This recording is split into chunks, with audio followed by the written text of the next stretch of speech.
Ito po ang ating mga ingredients.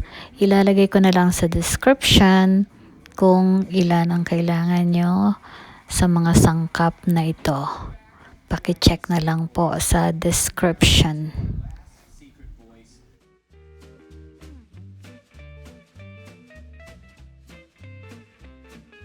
Okay, mga kamami,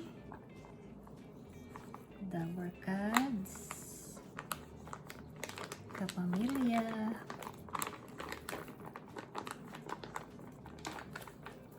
ito na po ang ating cassava cake, Mami Lillian's version. Dalawang balot po nito. Grated cassava. Binili po ito ng frozen, so iwanan muna sa fridge overnight para ma-defrost.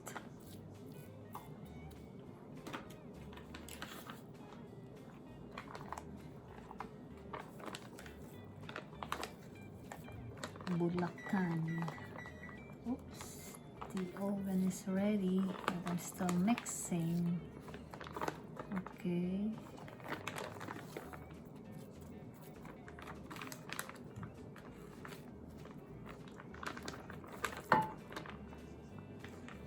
Ayan, tapos na siya. Ay, natira pa palang konti. So, sayang naman, kaya kailangan natin kunin. Tapos ito po, mayroon pang parang malalaking yung sa ano ng cassava, tawag dito. So, dapat tanggalin.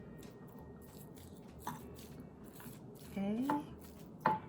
And then, lalagay natin ang butter.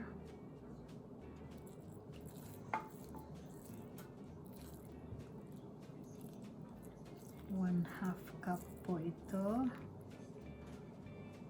para hindi dry ang ating cassava cake.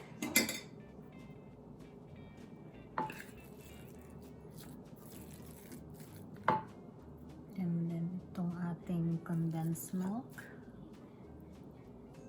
isang buong condensed milk for that 2 bags of grated cassava.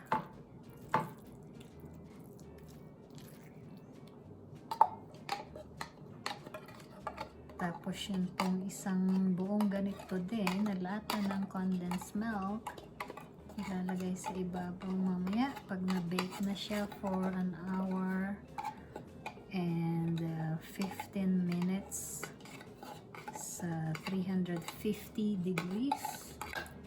Halo-halo. Okay, and then ilalagay na po natin ang ating coconut milk.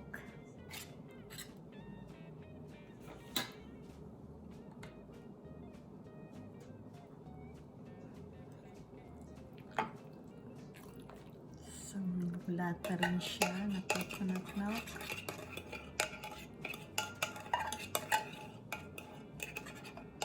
So, yan po ang coconut milk. Tabi muna. Tapos tong condensed milk. And then, ito nga ang aking version.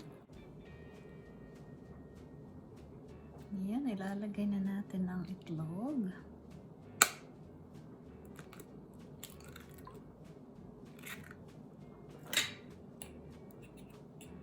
Dapat po haluin mabuti para talagang halo-halo ang gata, ang condensed milk, ang butter, ang itlog.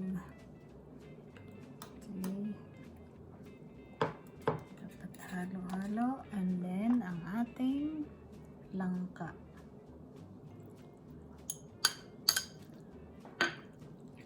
So, yan po ang version ni Mami Lillian. May langka.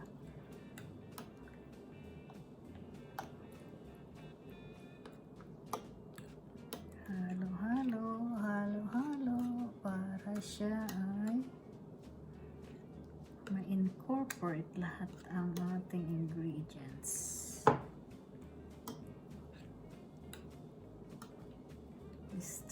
Distribute ang langka para hindi lang isang lugar ang mayroon.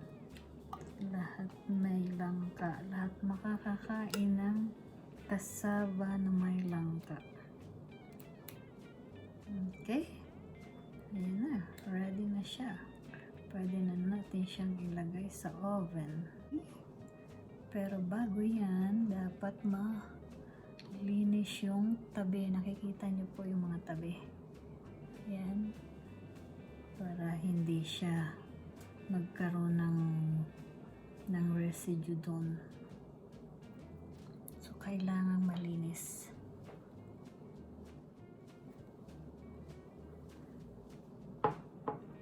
So paper towel lang po para malinis yung mga tabi bago ilagay natin sa oven. Okay, I think that looks good.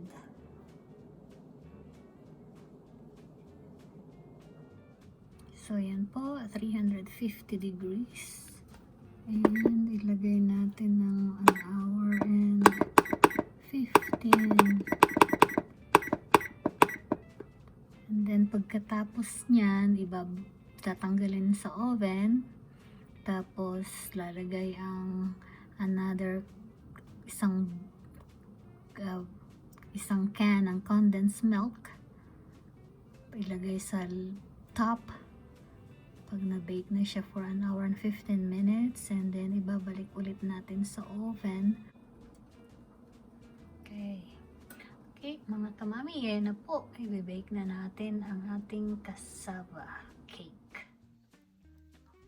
Okay, mga kamami, ito na po. After 1 hour and 15 minutes, 350 degrees centigrade, Celsius. Yan na po ang result. So, ngayon lalagay na natin itong milk, condensed milk sa ibabaw niya, on top of the cassava. So, lalagay na po natin ng isang buong condensed milk on top. And then, ibabalik sa oven para maluto ang milk. Distribute ang milk evenly para lahat merong milk ang ating cassava.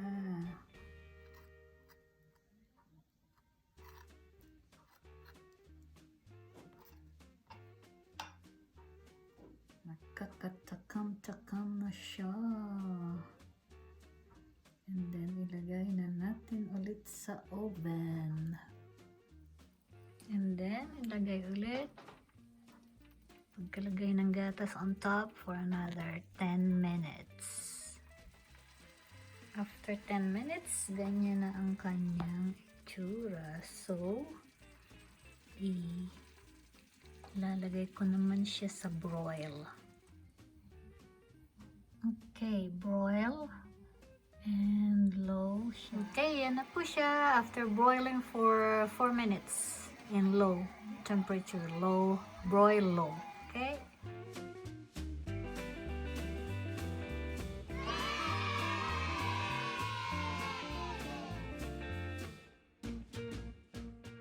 Thanks for watching, and let me know in the comment kung maayos at masarap ang inyong pagkakaluto. Please subscribe.